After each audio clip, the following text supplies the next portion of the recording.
and here we go.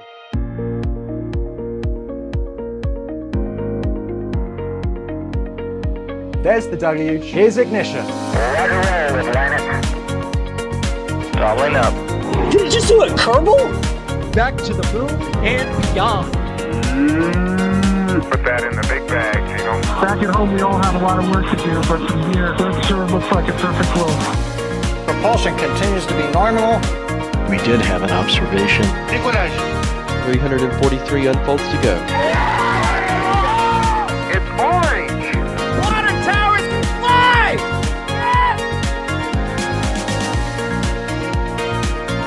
Bingo! Right in the center. Where's Jacqueline? There it is! That was surreal. That's not what we want to see. No! Oh my God. Yikes, you bet. Sure. We don't need any more of these.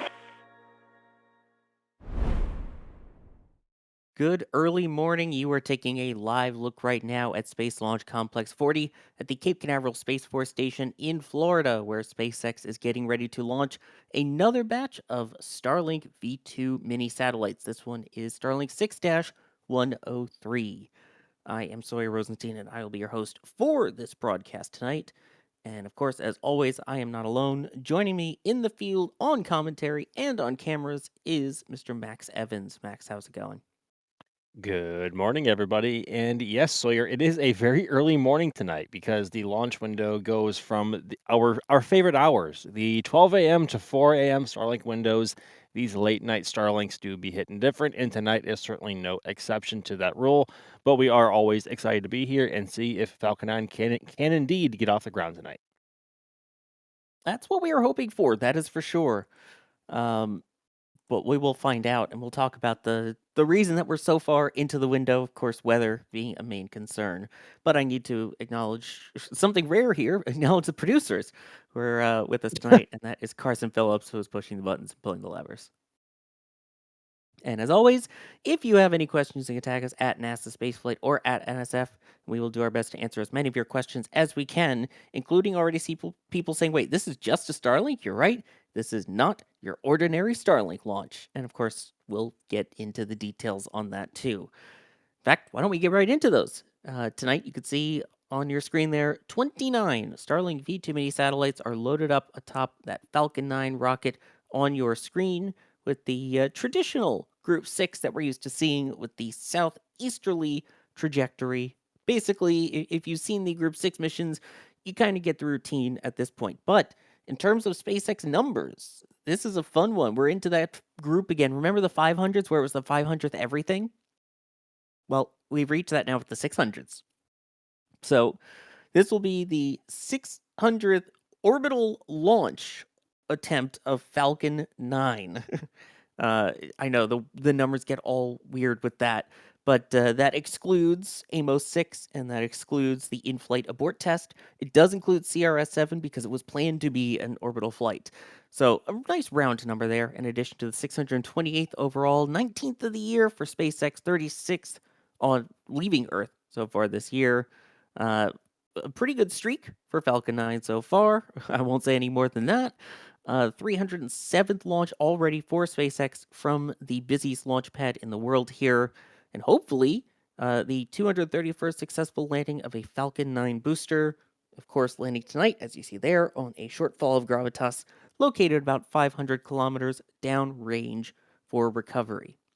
So in terms of the booster, Max, we have, looks like B1090 out there. Do you mind running us through the history of this one?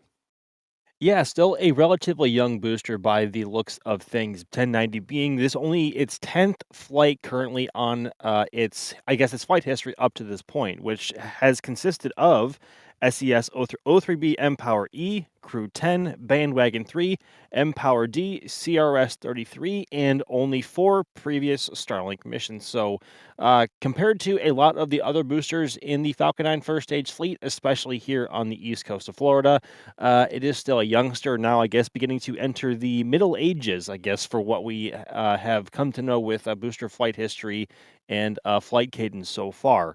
As you were saying, Sawyer, this booster will be heading downrange to the drone ship, a Shortfall of Gravitas, and stationed about 100 kilometers farther than the drone ship is the vessel Doug, aiding in fairing recovery and scooping both of these payload fairings out of the Atlantic Ocean for reuse and reflight at some point in the future. So, by all things that by all parameters that we can see, this is basically back to business as usual for SpaceX, as we haven't really had a quote unquote normal Starlink mission here from Florida in what feels like forever, in what was probably more like 2 or 3 weeks. But we also had that that brief stand down where a Falcon 9 that launched from Vandenberg had a little deorbit whoopsie from its upper stage, which I guess warranted a halt of all Falcon 9 launch operations, and then of course it resumed. And then the first launch that we had here in Florida since then was the launch of Crew 12 just this past Friday morning. So we've had a bit of a break from Falcon and I guess these normal Starlinks. But we are so on brand and we are so back, having one launch at nearly 3 o'clock in the morning now. But it is always we are always happy to be here. That is very, very true. And this is the return to drone ship landings, at least, with Crew 12 being Yes. the first landing at LZ-40. So we've got that. And you didn't want to mention the numbers for the Starlink missions? Because we had some Not fun ones in there. We had 1059, 679, 1018, and 667. stop it. It's true. my It was 6-67. Oh Was its my first God. Starlink mission. Chris Bergen is going to be coming for your head tomorrow during the meeting, Sawyer. I can see it now. It's early in the morning, okay? Hopefully he'll give an exception that we've been awake for all this time. It's 2 a.m. Eastern, and we still have about 54 minutes to go until launch. But of course, there's plenty to still talk about and plenty to still see as we go along. And speaking of why it's pushed into the window, you've been out there riding the weather, Max. It's been pretty rough out there. Yeah, very uncharacteristic for this time of year in Florida, because normally the periods from maybe mid to late December up until maybe early to mid March is our dry season. Basically, it's essentially the time of year where the weather here, at least in Central Florida, is very stable and calm, and the temperatures are nice and pleasant, and any sort of rain or anything of that sort is at a minimum. And we haven't had rain for quite a while. I know here in Central Florida, we have been in a bit of a drought. So we are due, and it has been nice to have some. But a pretty good storm front washed through the area right around 10 o'clock this evening, and it was raining for a good bit. And we had a bunch of Phase 1 lightning warnings, or Phase 1 and Phase 1 and Phase 2 lightning warnings that we were in for quite a while. I think it was a period of about 2.5 hours that we were in Phase 2. And when you're in Phase 2, you cannot go outside. That is a warning to shelter in place inside, whether it be in a building or in your car. Do not go outside. And there certainly was a lot of lightning going around and thunder, which is kind of weird because, again, we're not used to hearing that at this time of year, but we are very accustomed to hearing it come like April and onwards, especially in summer. But that's essentially what held up everything for as long as it did. And the launch window opened at about midnight local time here on the east coast of Florida and goes until 4 a.m. I was actually talking to a couple of colleagues here since we all got here at roughly the same time, just chatting about when we thought this mission would launch tonight, if it would launch tonight. And I said, I think it will, but it'll be in the neighborhood of 3 a.m. And of course, here we are with the current T0 at literally 20 seconds shy of 3 a.m. local time. So kind of called it, but we have become well accustomed to what these late night Starlinks can do and how they behave, how Falcon behaves, how the range behaves with weather, so on and so forth. So weather has been the primary factor for tonight, and in terms of the official weather forecast from the 45th Weather Squadron based here at Patrick Space Force Base, it looked kind of grim because the probability of violation was up at 80%, and there was no change of that improving towards the end of the window. It was 80% throughout the entire thing, with the primary concerns consisting of the cumulus cloud rule, the surface electric fields rule, and the anvil cloud rule, which all can pose a threat to a rocket when it is in flight, especially with lightning. But you'll be pleased to know that since that rain has cleared the area, while there are still some clouds around, there the seems like the rain has gone away for the night, which was a very pleasant thing to see because we were just basically sitting around here waiting for a while, and we actually got pretty close to the T-1 hour mark for the former T0 of, oh gosh, what was it? 1:54 a.m. local, I think it was. And we Something like hadn't that. heard any word of the T0 clock slipping on SpaceX's website, and then of course it did to what we are looking at now. So it has been a very I say it's surprising, but it's not. I mean, this is how things can go sometimes, especially when weather is the primary watch factor. But we know how these nights can go, and this, of course, is as I was saying earlier, is very on brand. Yeah, if you were anywhere in the Central Florida area recently, it was very crispy and toasty out there. Yes, it It, was. very dry, so it is needed. I just wish it would have happened, during the day when it wasn't during the window for this launch. But c'est la vie. Also, you're, Indeed. you're changing the story here. You told me you said you didn't think it would launch before 3, and now it's launching at 2:59:40. I swear that is basically 3 o'clock. Leave it. It's slightly before 3, but It's in the we'll let neighborhood chat of three decide on that. How o'clock. about It's that? good. Anyway, in terms of the weather right now, everything looks green. All the lightning watches and warnings have cleared. The only thing in the area is still the strong wind warning, but that's not necessarily a no-go factor immediately. As Kiko Donchev has pointed out in the past, it's basically a combination of the wind at different levels, which direction it's coming from, and how it interacts with the vehicle and the launch tower and infrastructure out at the pad. So lots of factors into it. Yeah, and honestly, as it stands right now, while those advisories are in effect, there's only a slight breeze here at the press site. It is actually pretty calm right now, as is hopefully evident from with how stable our tight feed is right now. Because normally that shakes at even just the slightest breath of wind. But it is very calm right now. But Slick 40 is about 4.5 miles away from where we are, so the weather and winds over there could be a little bit different. Just that's just how it is around here. You could go a mile or two, and because the climates over here can be very localized, weather in one spot can be way different than it is elsewhere. And also, Slick 40 is a lot closer to the ocean, so it probably is a bit breezier over there than it is here. So. But as things are right now, everything is green, and everything is trending in the right direction towards the current T0 of 2:59 a.m. local time. Florida is very much a place where it can be raining on one side of the street and sunny on the other. That yes, that is a very accurate description. It has happened before, probably will happen again. But you can see there on the left with the flags out at the press site, the wind, not really a factor at the moment. Let's see here. 9/8 Central wondering if the lightning strikes the catenary wires, is that an automatic S word even though the vehicle was protected? Now, I know that there have been launch attempts that have happened where there were lightning strikes during the countdown. And I know one of the main concerns was always just taking a look at the data, seeing was anything affected, was anything fried, is all of the data still working? In fact, I believe it was during one of the Artemis 1 launch attempts that happened. I think it really depends on where you are in your countdown. I mean, talking about Falcon 9 specifically, they cannot fuel if they are in a phase 2 lightning warning.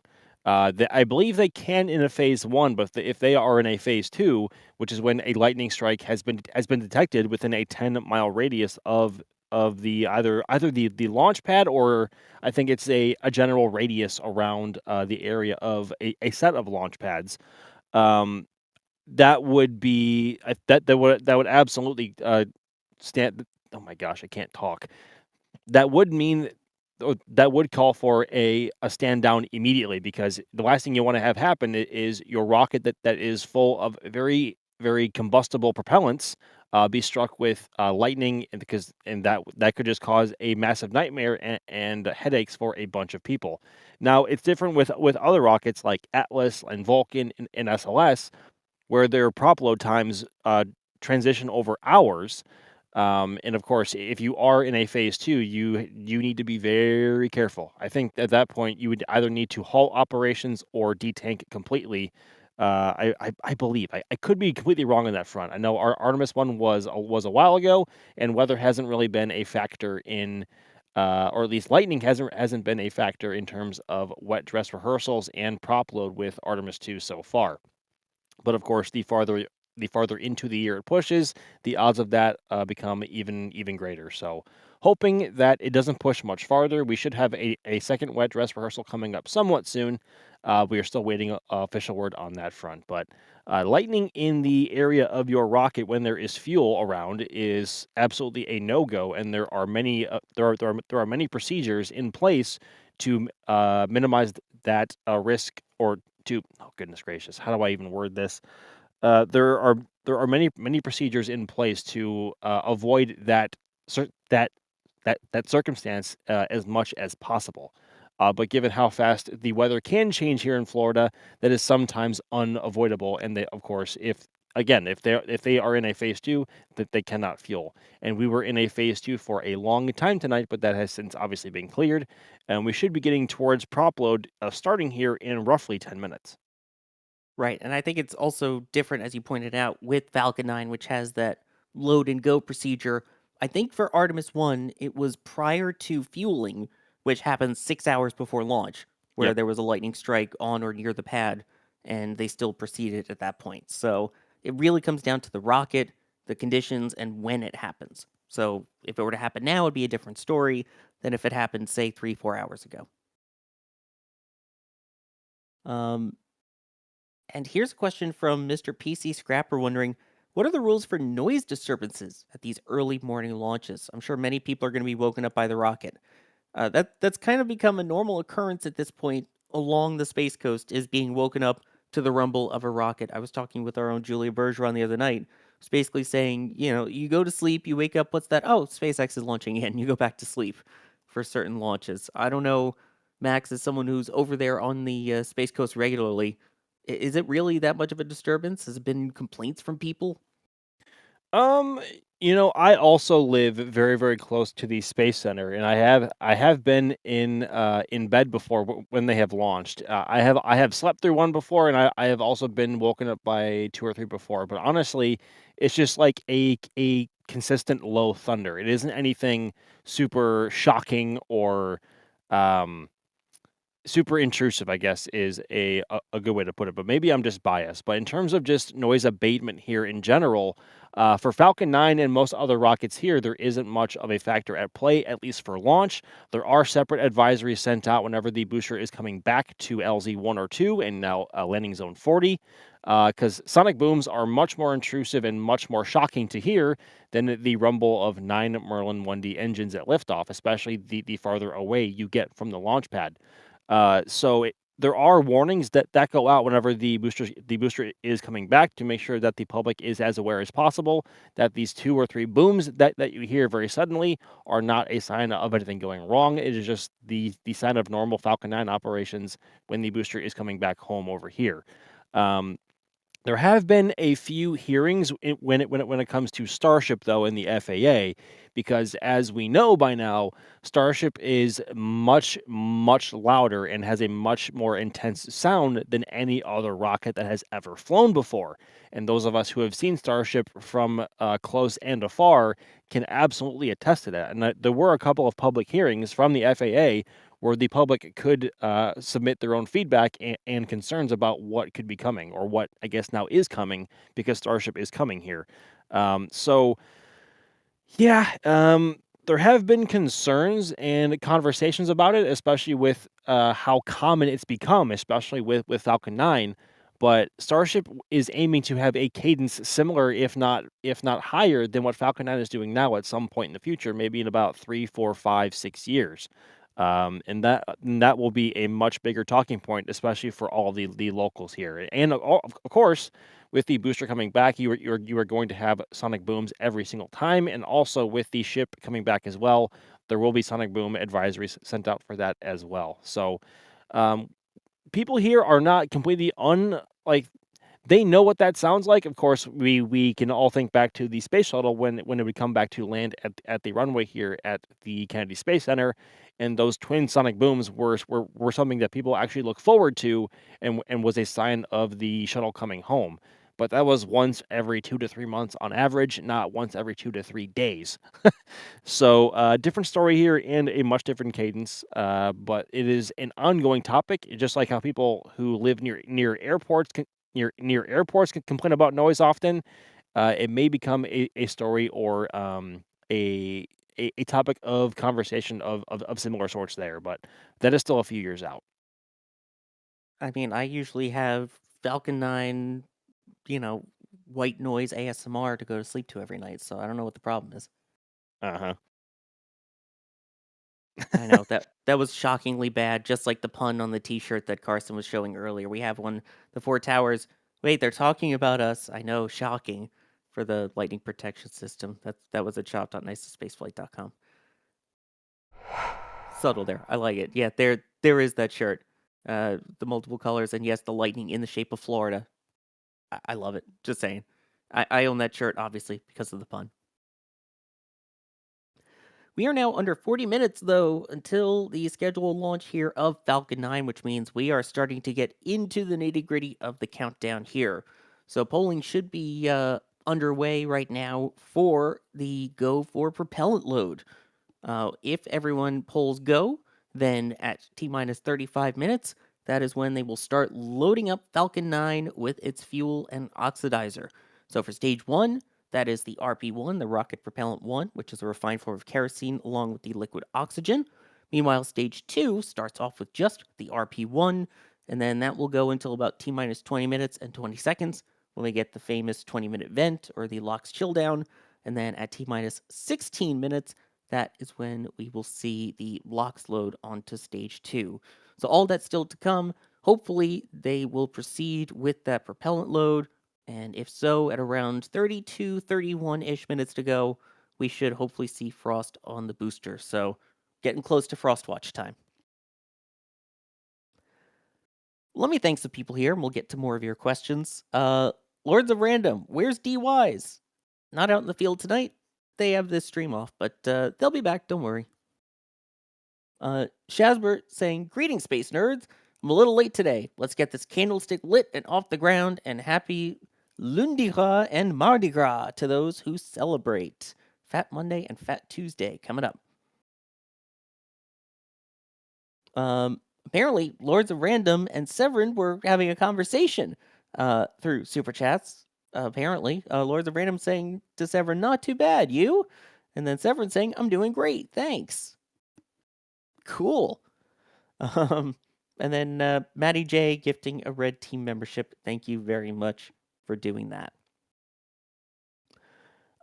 Let's see. Here's one from WestJet Aviator, who's saying, we answered what are the towers for, but how do they plan these launches out? Because like we were just talking about, they get kind of loud at night and, wake people up and stuff. But sometimes they do it during the day and everything is fine. Why are they making us suffer today with a launch at almost 3 a.m. as opposed to doing it, like noon or something? Well, there are a few advantages of launching at night here in Florida, and I think the first that's most obvious to us here who are on the ground all the time is that the weather is a lot more stable at night because of the cooler temperatures, of course, when the sun is down. So that is advantage number one. Number two, the primary reason why Starlinks have mostly shifted to these late night hours is that it is not a hindrance to the eastern entrance corridor into the Orlando International Airport at these hours, because the MCO is the airport code for it. I think stops operating between the hours of 1 and 4:30 or 5 a.m. or something around there. So during these hours of night, it is not posing a threat to that entrance corridor, even though they are flying southeast. It is still a bit of a fly around for the pilots to fly around the permanent TFR here. So those are the primary two reasons why SpaceX launches at night now, and at least in terms of Starlinks. When it comes to like crew, that's all down to the laws of orbital mechanics and the International Space Station.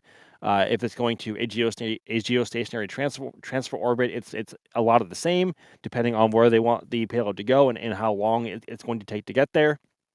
A whole bunch of factors, mostly.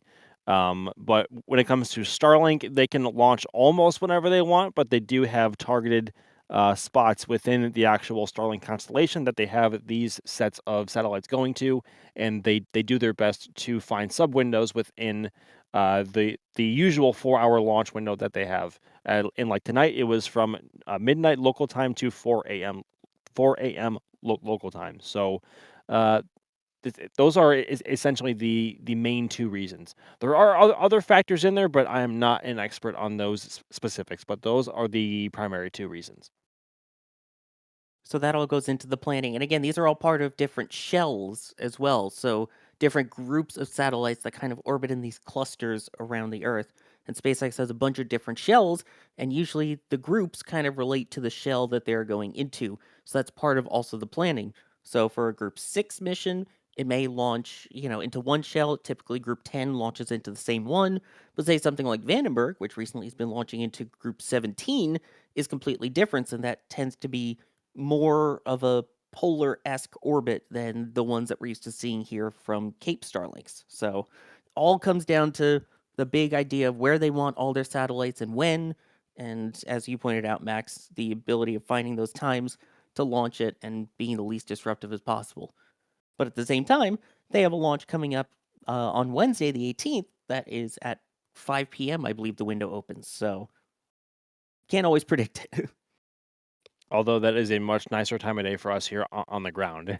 Although honestly, that's something that we cannot get used to. I think it's a rare treat to be able to launch at 5 p.m. Exactly, especially considering the last launches that we've had after the return of, the downtime from the last Falcon, which was also a night launch. God. We Yeah. had Vulcan, which was a night launch. We had Crew 12, which was a night launch at 3 a.m. and 5 a.m. because that was great, or ended up being 4:22 and 5:15, but still. Yeah, and like it's different to call a launch a night launch when the T0s fall within the hours of 3:30 a.m. to like 6 a.m. Like that's not night, that's like the dog hours of the morning, and those can be absolutely miserable to be up for. But once you see engine ignition in first motion, that all leaves your head. It's all game time, and it's time to go to work. And also totally different when it's something like, the crew launch. Because, I mean, for 100%. Vulcan, it was, it was late and whatnot. It was still a good launch minus the engine nozzle issue. But, I mean, the one for Crew 12, that going on until 5:15 a.m. seems like it would be dragging out a long time, especially when you're out there for 5+ hours. And yet those go so quick, and it is so worth it for a crew launch like that. It was spectacular. And that first LZ-40 landing, which we have a question here from someone named Carson Phillips 4564. Wonder who that could be. Asking, is the Falcon 9 from Crew 12 still out there at the Slick 40 LZ? Come on, Carson, you know it's LZ-40. I don't know.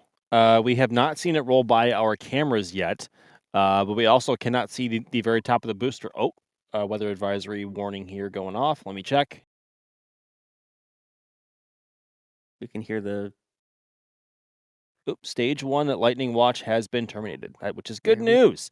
And Frost is appearing on the booster as well. Yes, so everything is trending in the right direction so far, but we have not yet seen the booster roll by. The VAB going back towards Hangar X, which is, of course, where Falcon 9 first stages are processed and refurbed before their next flight. Although I can't really say I've looked I can't say I've tried to look above the tree line here at the press site, which is where we would be able to see the very top of the booster there. And, of course, also the crane. But it wouldn't be surprising to know that the booster has been lowered at some point and is waiting transport. But I'm not sure yet. I think we will hopefully get a better idea once we get views from SpaceX's cameras closer to T0. But as far as we can tell right now, the booster is still over there. but we're not quite sure if it's vertical or not yet. And it was worth noting, I did ask in the press conference about that following Crew 12, and they did say that they still can launch from Slick 40 if there is a booster upright over at LZ 40. So, given That's that it's so the first cool. time landing there, may take them a little bit longer getting used to the new zone, the new equipment, the procedures, etc. So, we'll see if it's there a bit later. So, stick with us and we'll see. That's such a cool thing, honestly. Like that would be if one of these SpaceX photographers over there has a camera to get a photo of a booster vertical for landing and also one launching in the background. Like as far as I'm aware, that photo has not yet been created, and that will be quite something. And it's funny, when I asked her that question in the press conference, her first words were, "You want to get pictures of it, don't you?" Really? Yes. That's awesome. She said, you're asking for pictures, aren't you?" Or something along those Yes, lines. of course we are. I mean, mine legitimately was for this Starlink mission, but don't think it didn't cross my mind to stop by and see if we could get a picture of both. Let's see. Now, under 30 minutes to go, and Falcon 9 is fueling, so a reminder, they are committed to that T0 of 2:59 a.m. Eastern Time and 40 seconds for tonight's launch. 29 Starlink V2 mini satellites set to head into orbit. The booster set to land downrange on ASOG, which is, I saw someone asking, that stands for a shortfall of Gravitas. That is one of SpaceX's landing barges or drone ships that they have in their arsenal to be able to land these boosters. Once they land, a device called the Octograbber goes out, helps secure it to the deck, and then they are brought back into Port Canaveral, where they are then offloaded, and the barge goes back out, and then they do it over and over and over again. And of course, our Space Coast Live 24/7 feed is where you can see those boosters being offloaded. And in fact, this was it going out to sea the other day, I believe. This was Jerry Pike with his drone out there as they tugged the drone ship out about 500 kilometers to the southeast of where we are launching from tonight. And boy, that deck has taken a beating, but you can still read the name on it, which is pretty impressive, even though the X marks the spot in the center is long gone. Great shot by Jerry there. And speaking of drone ships, the French Taunter, I like the reference, does the availability of landing barges affect Falcon 9 launch cadence? And do you think they will ever make more barges or rely on RTLS to increase launch tempo? That's an interesting question. I think things change a little bit now, the fact that here on the East Coast, they are stepping away from using LC-39A for regular, Falcon 9 launches and Starlinks. That, it seems like they were getting a lot more, but now that they're focusing primarily on Falcon 9 here at Slick 40 and Falcon Heavy and Starship over at historic LC-39A, I don't know if they really need any extra barges for this. So, I mean, with the two barges and Slick 40 still being the busiest launch pad in the world, what do you think, Max? I mean, when they were launching from both pads pretty regularly, I would say that it was certainly a bigger factor at play there because it's about a 6-day round trip for a booster to go out and come back. And of course, in the time that the drone ship has a booster on it or is not in position, you cannot launch and have that booster recovered on said drone ship. Now, a somewhat I think I've talked about this before, either on stream with you guys or with EJ on the Flame Trench. A semi workaround that they could do to avoid having the bottleneck of not having enough drone ships is just reducing the amount of Starlink satellites they have on board to bring their prop margin to a point where they can actually be able to perform a boost back burn on the booster and bring it back to LZ40 for faster refurb times and flight turnarounds. So, but again, like you were saying, Sawyer, back when they were launching from both pads more than they are now together, I would say yes. But also, they only have I think the current arrangement they have is so they have the pad over at LZ40, but they also have occasional use of LZ2 for Falcon Heavy whenever they opt to fly one. And as a reminder, LC-39A right now is being converted for use only of Falcon Heavy and eventually Starship, hopefully later this year. And of course, that means a lot of the workload has to be picked up again by Space Launch Complex 40, which is already the busiest launch complex in the world. So, it certainly has been before. It may be in the future, but the goal is to have Starship take over Falcon operations somewhere in the next maybe 7 to 10 years, at least for Starlink and other payloads as well. But I think SpaceX is coming to a point where they have enough solutions for booster recovery, at least here on the East Coast, to where that isn't as big of a concern as it used to. They are bringing a third barge into the East Coast fleet, well, kind of the East Coast fleet, with the drone ship the barge You Will Thank Me Later, which is going to be the barge assigned to transport super heavy boosters and Starship upper stages from Starbase to Florida for the initial Florida launch operations of the Starship program. So, by technicality, they are adding a third barge, but it is not going to be for Falcon 9 recovery. Another thing they had talked about doing is landing in the Bahamas, which is a little bit closer and a little bit of an easier trek back to the Cape and to port to make things a little bit easier on their turnaround time, of which we saw once, and then there was quite a long pause in that as they still worked out some legal and technical and range issues with it. But I believe we may have a Bahamas landing coming up again. I believe they've been discussing having a launch land in the Bahamas sometime this month with one of their Starlinks. So we'll see if they end up doing that and if they bring that back and what that would do for speed. And by the way, you can see here, speaking of speed, already getting ready for the next one. This, I believe, is the booster that will be used for the next flight, B-1077, with the second stage already attached to it. And who took those photos? I'm trying to see the name in the bottom left. Max Evanas? Who could that be? Something like that. Yeah, I was just out. I was out here this morning filming Starship Update, and of course, I got word that a booster was coming by. And booster 1077 is my favorite booster in the entire fleet right now. So it was quite the treat to see. She's obviously a very dirty girl, but it looks like she is currently stationed or getting ready for the Starlink 10-30. I'm sorry. Yeah, the Starlink 10-36 mission. And actually, Sawyer, now that you mention it, I believe that mission is going to be the one that is landing in the Bahamas. Yep, Alex on the back channel. Hi, Alex. Good morning. Saying that as well, that it will be the Bahamas landing. You can see also the fairing half numbers there, 169 and 174.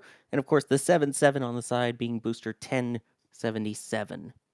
And you can see there the fairing with this payload already encapsulated and the conditioning that goes to it. And of course, there is the back of Max Evans, the backside of Max and the backside of Falcon 9. That is awesome. It's still such a cool shot. So hopefully, we will see that Bahamas landing. Lords of Random pointing out that just read the instructions. The other drone ship has departed for the Bahamas today, and the mission is set for Wednesday, February 18th. So here's an interesting question. As we were looking at those pictures, Flipper's saying, why is it clean midway of the rocket and dirty on the bottom? So Falcon 9, you kind of saw there that very easy division between the first and the second stage, which part is reusable and which part is not. And that is the booster, which is stage 1, the upper stage is stage 2, and then there's that black part in the middle, which is the interstage, where the Merlin vacuum engine bell kind of sits as it is waiting for its push and then eventual ignition for the stage 2 ignition for SES-1, second engine start 1. But that is technically part of stage 1 since that part returns. So that's why one is darker than the other. But also, when you were looking at that one, Max, there were some spots in the dirt that were also pretty clean. What are those from? Yeah, so Falcon 9 is a wonder of shades and colors and textures. As you can see, there is a very dark line going right through the Falcon 9 logo and the American flag. But there are times where SpaceX teams have to wipe away the soot across the actual weld lines on the tank structure to inspect the welds and make sure that everything is kosher there. Because the last thing you want to do is have a faulty weld and have a Falcon 9 be very unhappy and throw a tantrum somewhere in flight and lead to bigger problems.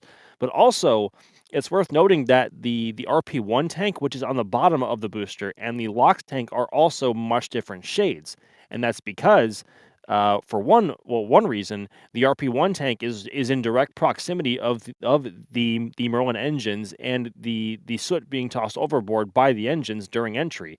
So that's case number one. But also, the RP1 tank is nowhere near as cold as the LOX tank on top, and soot has a lot more has a lot harder of a time sticking to a lot colder of a surface. So that is mostly why the actual tanks themselves are of different shades. And as you can see there's the SpaceX logo on the bottom half of the LOX tank there. And actually, Another go- reason we see different colors, is the vent. Is the T-minus 20 minute, 20-second vent, aka the LOX chill down, aka the best vent. Call it what you will. But this is the point where we now know that RP1 load is complete on stage 2, and they are now in preparations to start loading liquid oxygen onto stage 2. However, to do that, they need to pre-chill the line because you don't want to run super cool, super chilled propellants through a warm line where you run the risk of cracks and other problems during the propellant load. So basically, you thermally condition the line, get it ready for those super cold temperatures so that it doesn't go into shock and the liquid oxygen goes right into the fuel tanks aboard stage 2. Meanwhile, stage 1's LOX and RP1 load continues. Also, you could see some of the spots when we were looking at the photos earlier where the engineers will take things apart, check welds, check seams, check different things. So they typically clean it before they go in there and take a look at it. So that's why sometimes you'll see random clean lines or rings or spots on the booster as well, where everything else around it is super sooty. And there we go. All right, let's get to more of your questions here. Again, you can tag us at NASA Spaceflight or at NSF. Here's one from Gary7, who's saying, are there orbital inclinations that SpaceX reaches in Florida that they cannot reach from Vandenberg, or vice versa? That's actually a really good question. And I mean, technically, there is a southern polar launch corridor, as much as people hate it. I love it. But it's a lot easier to hit those polar orbits from Vandenberg, right? It is, because you have to use a lot more of your fuel on board to perform a sort of dog leg to put your rocket into that trajectory, and of course, the more propellant you spend doing that, the less payload that you can carry up into said orbit. It's the same thing when launching into an orbit like going to the space station. Technically, it is possible from Vandenberg, but it has to perform a pretty wicked trajectory or a dogleg to actually match the actual flight path of the space station as well. It's not efficient. So you can also launch retrograde out of Vandenberg, but that is a pretty rare thing to happen or to have happen, and that is not certainly anything that Falcon 9 likes to do often, nor is there really a need for it with what it carries. But Florida just has a lot more options, especially just going retrograde with Earth's orbit.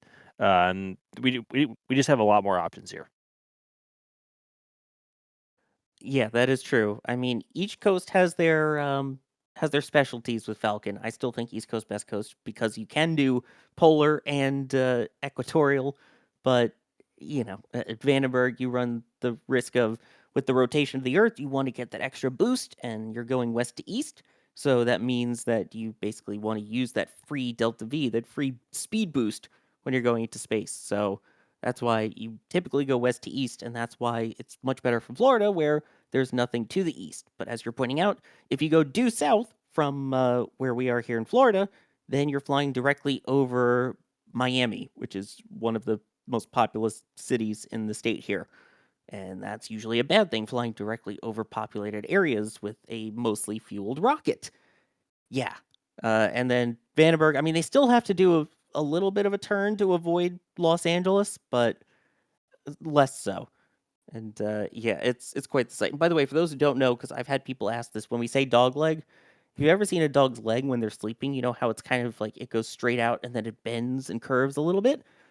That is exactly what we're talking about. So it would go straight out and then do a slight curve to work its way around an obstacle. In this case, around Miami or around Los Angeles. Or if you're doing it the other way, you'd have to go pretty much all the way around the entire United States if you're trying to do a geostationary or an equatorial orbit from Vandy. Now about 15 minutes to go, and that 20-minute vent basically coming to a stop there. Of course, the frost's still forming, but at this point now, liquid oxygen should be loading onto stage 2, which means we're getting that much closer to a fully fueled vehicle here. Let's see. Here's a question from Ryan Cables asking, how long before launch are the Falcon 9s rolled out to the pad, and is it going vertical, something that can be seen on Space Coast Live 24/7? Usually in the neighborhood of 3 to 4 days before launch, we'll see a first stage booster roll by our cameras here at the press site. That is not always the case. Sometimes they roll earlier, sometimes by a week, which is actually why I was kind of surprised to see a booster rolling out to 40 today when there's already one over there, because there isn't that much space over in the hangar that they have there, but I guess there's enough. So yes, usually in the realm of 3 to 4 days, and then payload. Oh my god, I can't talk.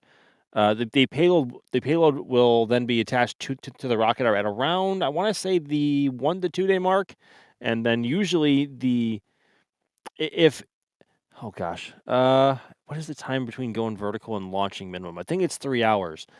So if we had a camera here at the press site looking over at pad 40 all the time, which I wish we could, but we can't because of where the pad is located, then it would be obvious to see from here. But I believe one of our fleet cameras has access to seeing the very topmost, like 40, over at Rusty's in the port, and it's enough to where we can actually tell if a rocket is vertical or not. So usually the minimum time between a rocket going vertical and the soonest it can launch is roughly 3 to 3.5 hours. At least that's what we've seen with Falcon 9 over at 40. Sometimes they go up a lot earlier than that, and sometimes they don't. And then, of course, that obviously pushes the T0 farther into the window. But we wish we had more cameras here at the press site. There is never enough cameras. We can never have enough cameras. We are always trying, but this view is not something that we can just snap our fingers for, unfortunately, as much as we're trying. But yeah, otherwise it is we can just barely see it from the port. Yeah, also turns out military installations don't like you looking at everything they're doing 24/7. Go figure.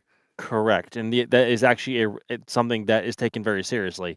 The U.S. Air Force and Space Force is not very keen on people having prying eyes into their operations there. Granted, what we do here, we have spoken and explicit permissions from the parties that be, both here at the Kennedy Space Center and of course with Space Launch Delta 45, which is who operates at the Patrick Space Force Base, to make sure that we are showing what we are able to and not showing what we shouldn't. So yeah, pointing cameras, generally speaking, pointing cameras inside of Space Force and Air Force bases is pretty frowned upon. Although of course there are exceptions, and we are very grateful that SLD 45 allows us to have these views for y'all. Exactly, and we work in close cooperation with them of what we are and are not able to show, so we can still bring you views and still respect the opportunity we get. And you can see there, by the way, on the left, that is from earlier on Space Coast Live, from about 9 p.m. You could see that top right box, on the leftmost box, is the tip there. You can see the fairings for Falcon 9. So it is somewhat visible there. You never know what you'll see, especially before launch. We usually try and train that camera over there. So keep an eye out over on Space Coast Live 24/7 if you don't already. Which, if you don't, I don't know why you're not. I mean, I feel like the time to do it would be, I don't know, now. Go take a look and quickly subscribe if you haven't. Or, I don't know, mark it on your calendar of, hey, next Falcon launch coming up, maybe I should go take a look at Space Coast Live, see if we can see it go vertical. If only you had a calendar. And if only it was 25% off right now. Hey, what do you know? It is over at shop.nasaspaceflight.com. Our 2026 spaceflight calendars are on sale, but hey, they're still early in the year. There's still plenty of time to use a calendar. We've got some of the famous quotes that are used to from the intros, and of course, for the Starship version, we also have some historic dates in Starship history. So the general spaceflight and Starbase calendars you can see there are on sale. Check that out. Yeah, Carson, it's on sale with all that wiggle in there.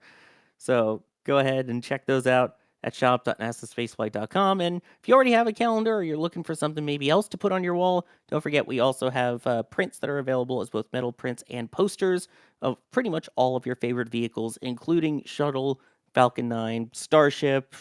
We even have some other fun ones in there. I think there's some Vulcan shots in there, Atlas. Go check it out, shop.nasaspaceflight.com.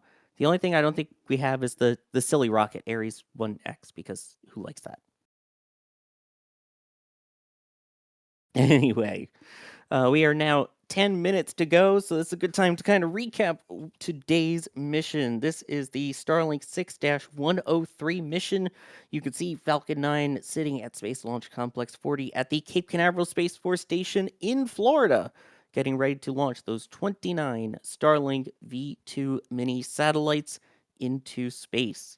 And Max, I saw people asking, should I be on the lookout for it today? Where are we landing today?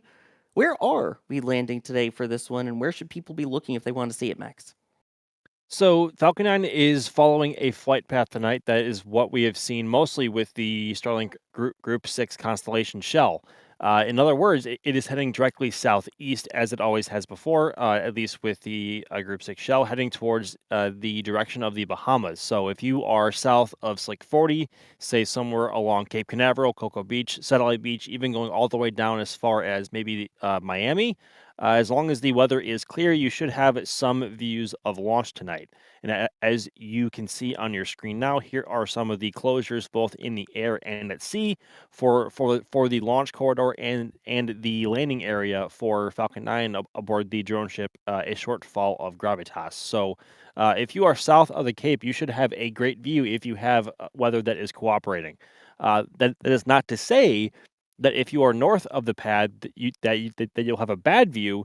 It's just that the rocket is flying away from you, so you will have a lot less of the actual arc visible from your perspective. So, as long as the weather holds up and you are south of the pad, the view should be absolutely oh my god, we're Englishing is super hard at this time of night. I'm so sorry.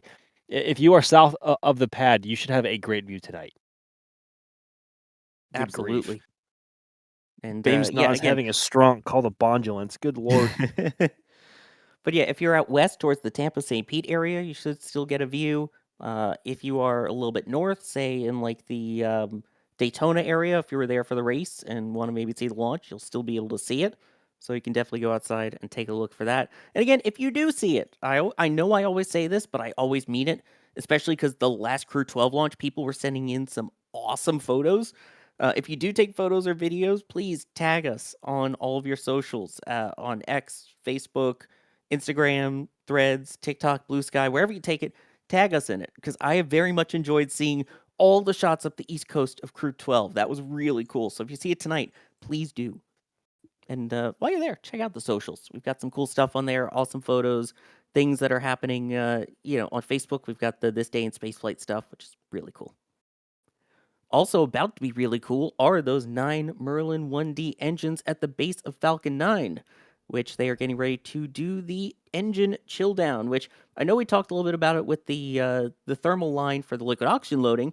It's kind of similar for the engines, right, Max? That's for exactly the same reason, Sawyer. Yeah. So the last thing you want to do is flow a bunch of super cold fluid through your engines when they are not at or very near the same temperatures as said fluid, because of course, the actual properties of the materials that play there are not cooperating, and of course, will lead to a whole bunch of other issues. So it's best to have any surface that is going to be in contact with your super cold fluids at the same temperatures to avoid all of that. And that should be starting. That oh my gosh, that should be starting right about now, and will continue for a few minutes. And we don't have any actual visual of that, unfortunately, but we should hear callouts on stream from SpaceX audio or comms as we get closer, as we check off other milestones in the countdown, such as stage 1 and stage 2 locks and RP1 closeouts. All of that coming up, and I know you're going to have to get working on your camera shortly, but before we send you off, can we get a final weather check? 'Cause the official forecast originally said only 20% favorable, but how's it looking now? Indeed, the weather has been the primary watch factor for tonight, as there were a bunch of storms in the area coming through earlier, and that is why we are launching now and not at the opening of the window, which was at midnight Eastern time. They have until 4 a.m. if they needed it, but they have since gone, of course, into prop load, which we can see through all the venting. So they are currently committed to that 2:59 a.m. T0 at the moment. But the way the weather is now, I am now seeing a bunch of stars overhead, and the clouds look to be almost leaving the area. So, weather-wise, things are trending in the right direction. Winds are mostly calm. Temperatures are very pleasant, and we should be in for a wonderful launch experience tonight. So, Sawyer, I'm gonna go get working on those cameras, and I will see y'all on the other side. Looking forward to seeing your shots, Max. Thank you very much. And again, you could see the frostiness there and just the frost kind of lingering in the air. That sort of humidity still left from all of those storms earlier, which kind of leads to sort of like a cape around Falcon 9 and should hopefully make for some beautiful sounds on launch tonight. Coming up now on 4.5 minutes to go until launch. Strong back You may also retract notice has that our started. clocks are off by a couple seconds. That's because we have less latency on ours. So that is why ours is a little bit quicker than the SpaceX clock that you see on the screen. But now coming up on that 4 minute to go mark, again, should be wrapping up propellant loads on stage 1, which the RP1, the rocket propellant 1, the kerosene, and the LOX have been going this whole time for fueling on stage 1. Meanwhile, stage 2 is full with its RP1 tank, but the LOX load still continues. And at this point now, the strong back just retracting a little bit away from the vehicle. So that is that sort of silvery metal structure, not the big black one, the metal structure that leans up against Falcon 9, and that leans back 1.8 degrees to start to be out of the way for when ignition happens. Once it does ignite and lift off, that will throw back, as it's called, and go further away to try and basically preserve it from getting totally roasted and preserve all of the lines that go through it, because that is what provides all of the fuel for this rocket. That's what provides all of the thermal lines, it provides data lines, it provides power. All of that goes through that strong back, the transporter erector that it is attached to. And you can see the clamps that were underneath those fairing halves have opened up as well. 3 minutes to go. Stage 1 LOX load is complete. And there we go. LOX load, liquid oxygen load is complete on stage 1 of Falcon 9. We are that much closer to a fully fueled Falcon and lifting off. And at this point, you could see all of the that smoke again around it. That is totally normal. That is just the super chilled propellants on the inside. There's not much thermal protection between that and the tank. So what you're seeing is that super cold on the inside and the very warm, humid Florida air on the outside, kind of interacting and creating this foggy mist. But that is totally expected at this point. And again, this is Space Launch Complex 40, the Cape Canaveral Space Force Station in Florida. This is the Starlink 6-103 mission. The booster B-1090, hopefully set to land downrange on the drone ship, a Shortfall of Gravitas located about 500-ish kilometers downrange. Stage 2 LOX Should be load is getting the complete. callouts here of a fully fueled Falcon 9. And once we do so, we will see the ground gas closeout, as it's known. So the final venting of all of those lines that have been fueling the rocket and anything that it was attached to the vehicle, you'll see one giant purge of it, and that will basically safe everything ahead of the launch, hopefully 90 seconds from now. Ground gas closeouts has started. Here is that call. So coming up now, we'll have a couple of events at the same time, starting with Falcon 9 entering startup at T-minus 1 minute. That is when the onboard computers will take control of the count. That is also when the tanks on board pressurize to their final flight levels. And we should be getting that call in just a couple of seconds now. Let's listen for that. Falcon 9 is in startup. There we go. The next call will hopefully be the go for launch from the launch director. That happens about T-minus 45 seconds. Let's listen for those magic words. Launch director, go for launch. There we go. We have a go for launch. Now coming up on about 30 seconds to go until liftoff. Once it does launch, we will quiet down and allow you to listen to the marvelous launch sounds. But coming up will be the Rainbirds activating a water deluge system at the base of the rocket. That happens about 7 seconds before launch. Then that will be followed by ignition of those engines at T-minus 3 seconds using a green type flash material to see called T-Teb. And that should hopefully be followed by the ignition and liftoff. 7 seconds. Rainbird should be activating. Should be coming up on ignition and liftoff of Falcon 9. Starlink's returning back here at the Cape. Go Starlink V2 Minis, go.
Boy, that sound lingered in the air, taking a while to finally get to our microphones there. But Falcon 9 now passing through max Q, maximum aerodynamic forces that push up against the vehicle on the way uphill. And so now everything looking good, passing through those maximum forces, so now it will ease up a little bit on the rocket. Also, as we get to the thinner parts of the atmosphere here, you'll start to see that plume expand a bit, and you'll be able to see more of those distinct 9 engines as the forces up against them are not as strong here in the thinner parts of the atmosphere. You'll also notice it start to do the beautiful transition from orange to purple and then to blue. A beautiful 2 minutes into flight so far. Next up will be 3 events in rapid succession, starting off with the MECO, main engine cutoff, when those 9 Merlin 1D engines will shut down, followed by first and second stage separation, and then finally we will have SES-1, second engine start 1, when that Merlin vacuum engine will ignite. So let's keep an eye out here for MECO. And that is MECO. That should be stage separation. And there's the flash. That is ignition of the Merlin vacuum engine. Here's the view, slightly delayed from SpaceX's cameras. There we go. That same T-Teb we were talking about, the triethylaluminum triethylborane, that's the green flash that ignites the engines. Next up will be the separation of those fairing halves at the top of the vehicle. Once those fall away, those will actually use parachutes and thrusters to land back down in the ocean, where there will be dug downrange to scoop them up and bring them back to port to be refurbished and flown again. So far, over 3 minutes into flight, everything looking good. And I think you could actually see the 2 fairing halves in that plume there for a couple of seconds. So that looks like fairings have separated away. But so far, everything looks good up to this point. And again, you can see that plume expanding in the higher parts of the atmosphere even still. There we go. And again, most of Falcon 9 is reusable with the exception of that second stage. So the fairing halves are reused. That booster will hopefully come back and land and then be reused. Meanwhile, stage 2 will, if all goes well, as we had the issue with a couple flights ago, will deorbit itself safely and then burn up in the atmosphere, and any pieces that do survive will splash down into the ocean. 4 minutes in, and so far everything looking good. The first stage about to hit apogee, the highest point in its trajectory. And you can see that with the speed slowing down, the altitude will stop. And now that speed should pick up again in the bottom left, right by the NSF logo. There we go. Speed's increasing, which means altitude is decreasing, which means it is now officially on its way downhill. I saw someone asking, why isn't there a boost back burn? That is usually used to turn it around to land back on land, and it costs a little more propellant. So to be able to launch as many Starlink satellites as possible, what they do is they have a drone ship located downrange. So rather than having to stop and spend extra fuel to turn around, you just place a barge where Falcon 9 would end up, and then you do burns to help slow it down so that it hopefully touches down softly on the deck. Speaking of, the first of those will be coming up in a little over a minute now, and that is the entry burn. That is a 1-3-1 burn, meaning it starts off with a singular Merlin engine. It will then go up to 3 engines, which you'll be able to see as the plume gets a bit more rectangular, and then it will go back down to a single engine. That will not only help slow it down, but that will also act as sort of a thermal protection barrier, as we call it, fighting fire with fire, or as EJ loves calling it, supersonic retropropulsion. Basically, the heat that it creates around itself with those engines is going to act as a way to protect it from those strong forces of re-entering through the thicker parts of the atmosphere there. So entry burn should be coming up any second, so keep an eye out on the left side of your screen on stage 1. In the meantime, stage 2, by the way, continuing to perform, it looks nominally based on those numbers. You can see some of those cold gas jet thrusters firing. That's the little flashes that you see there. That's what it uses to help orient itself in the thinner parts of atmosphere on its flight. Stage 1 entry burn startup. There's the confirmation audibly. Flight termination system saved. And there is the visual of the entry burn on stage 1. And now all 3 engines, it looks like, are burning. We also see the booster getting quite sooty as a result of this maneuver here. So in just a couple seconds, it will cut back down to a single engine and then shut down. There we go. That looks like a good entry burn. Now you'll start to see some of that plasma going through the grid fins. Those are those kind of squares that you see in the corners of the screens there. Those will really start to do their job as they enter that thicker part of the atmosphere right as it gets towards landing. Speaking of which, next up will be the landing burn. That is a single engine burn. It will fire up that one center engine, and it will kind of aim itself away from the deck of the drone ship originally. Once it knows that it is on the correct trajectory and all of the thrusters and engines are running properly, it will then use those grid fins to help steer itself, aiming directly for where there used to be an X on the center of the drone ship there. And if all is well, then we will hopefully see the 10th successful landing here of Booster 1090. And still a near perfect record for the drone ship, a shortfall of Gravitas if all goes well here. So we should be coming up on that already. 8 kilometers in altitude, getting close to passing under 1,000 kilometers an hour in speed for stage 1. Stage 2 continuing nominally, it looks like at this point. Stand by for that landing burn. By the way, that little light pixel in the top left, that's the drone shift. The drone ship, excuse me. And there's the graphic, so we should be seeing Stage 1 landing burn. Stage 2 is in terminal guidance. And there we go. There is that landing burn. X the Everything app taking a second there. Punching through those clouds. You'll see those grid fins start to wiggle. Move it towards the deck of the drone ship. We should see landing leg deploy. And touchdown. A successful booster landing, B-1090, earning that Dash 11. Now 10 successful launches and landings. Meanwhile, stage 2 here, still performing well. Just a couple seconds left before that engine will shut down. Shut down. There it goes. That's Seco 1. And now we're listening for 3 words that all is well.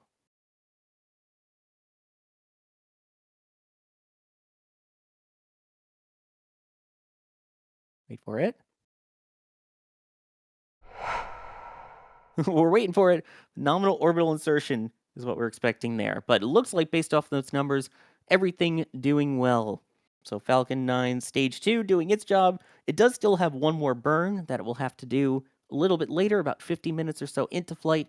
It's a very short one, and following that, then it will deploy those 29 V2 mini satellites, and then Stage 2 will passivate itself, or basically safe itself, and then re-enter. Already coming in here, Carson, quick on the trigger with those replays. This from Fleet Cam, which is located at Rusty's at the port. It is a great little restaurant there. Get some good food, get some good views of the boosters coming back, and we always appreciate them for allowing us to have 2 cameras up there. Boy, there is that night turning into day. Max, that sound seemed really delayed on this one today.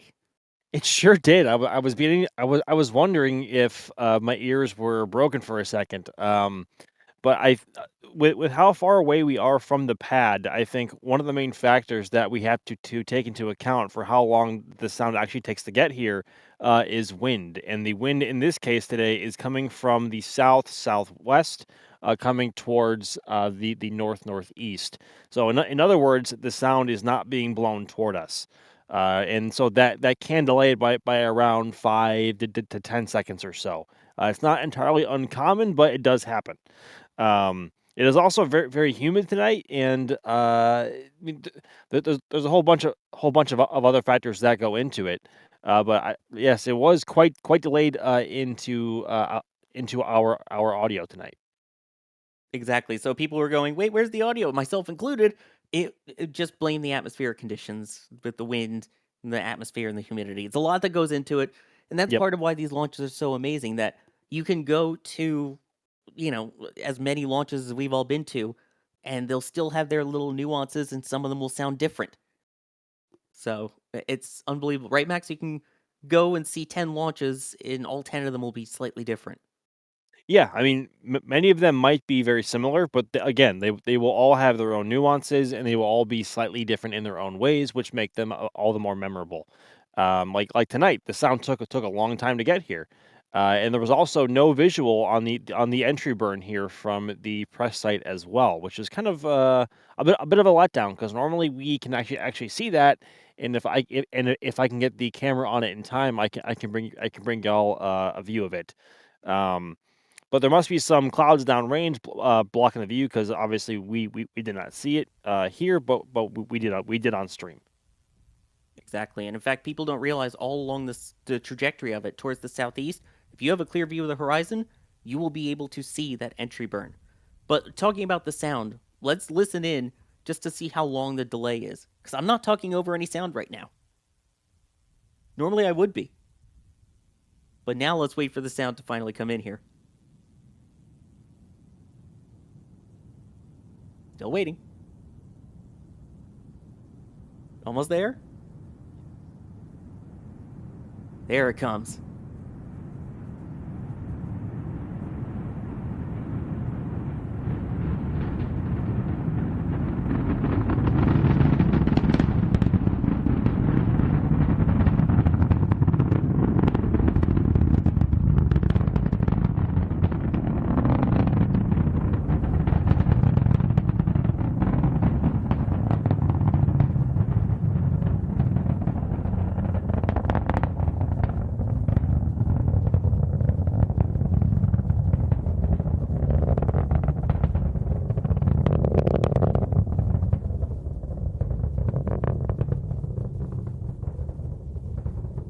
Also wasn't quite as loud tonight either.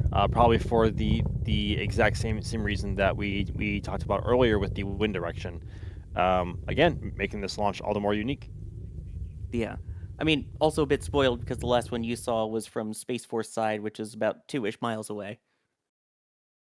I don't know if there's been any other launch in Florida, at least with Falcon 9, that can really compare to the experience of seeing Crew 12 from as close as we did. Thanks to the Space Launch Delta 45 press team, we were able to bring you guys a view of Pad 40 for a crew launch from a distance that we have never been able to cover before, and that we were only 2.2 miles from the pad, as opposed to being about 3.5 here from the press site to normally Launch Complex 39A. And the wind was non-existent, the air was nice and clear, and we even heard pad venting and everything else. And it was one of the most insane, it was insane. Between the actual audio from the Merlins and the actual sonic booms themselves, it was amazing. But tonight was not that. It was just different in that there are other factors at play here, but that is just how it goes sometimes. Exactly. Yeah, Crew 12, even at the press site the other day, hit quick and hit it loud because there was a slight wind in our direction. But regardless, this one went off. That's most important.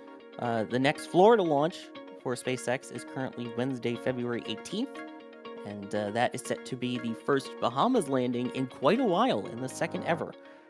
Before we go, let me thank Anonymous here, getting an item from the shop, getting the 2026 calendar, saying thanks for the excellent coverage and views and knowledge. Well, it's our pleasure, and couldn't do it without the people behind the scenes that make it happen. Max Evans, thank you for the commentary and for all of the visuals tonight. My pleasure, as always, everyone, and I do apologize for the very not so on point speech tonight. It's just that time of night, and the brain is a bit foggy. But thank y'all for coming out to hang out with us, and we will see y'all again very soon. Totally fair. I'm with you on that one. Carson Phillips has been the one pushing the buttons, pulling the levers, and producing tonight. And also we have our Space Coast Live team. I believe it was Gage and Daniel doing the tracking for some of the remote cameras tonight. I am Sawyer Rosenstein. I have been your host for this today's launch broadcast. Thank you so much for joining us, and we will see you in the next one.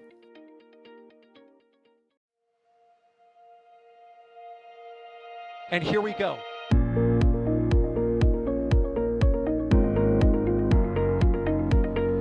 There's the deluge. Here's ignition. Roger roll, Atlantic. Doubling up. Did it just do a Kerbal? Back to the moon and beyond. Put that in the big bags, you know. Back at home, we all have a lot of work to do, but from here, it sure looks like a perfect world. Propulsion continues to be normal. We did have an observation. Equalization. 343 unfolds to go. It's orange. Water towers can fly!